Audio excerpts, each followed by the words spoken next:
ఉందో ఇబ్బంది పడుతున్నారో వాళ్ళకి 10,000 రూపాయలు ఇచ్చాం.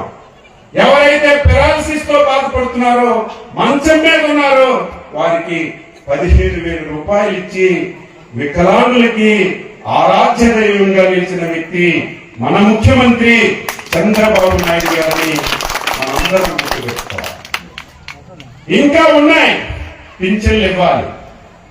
మొన్ననే 1,25,000 పింఛన్లు ఇచ్చాం. దుర్మార్గుడు మాటలు చెప్పడం తప్ప 5 సంవత్సరాల్లో ఎవరికైనా భర్తకి పింఛన్ వస్తే మన అధికారంలో ఉంటే భర్త ఏదైనా కారణంతో చనిపోతే అదే నెలలో వచ్చే నెలలో ఆ భర్త పింఛన్ భార్యకి ఇచ్చేవాళ్ళు.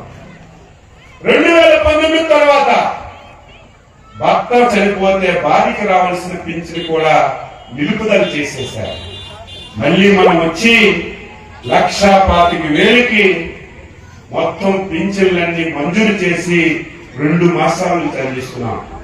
మళ్ళీ 2 మాసాల్లో ఒక శుభవార్త మీరు వింటున్నారు. చాలా మంది వితంతువులు ఉన్నారు, భర్తలు చనిపోయారు, కానీ భర్తలకు పింఛన్ రాలేదు. కాబట్టి ఈ రోజు భార్యలకు కూడా వితంతువు పింఛన్ రావడం లేదు.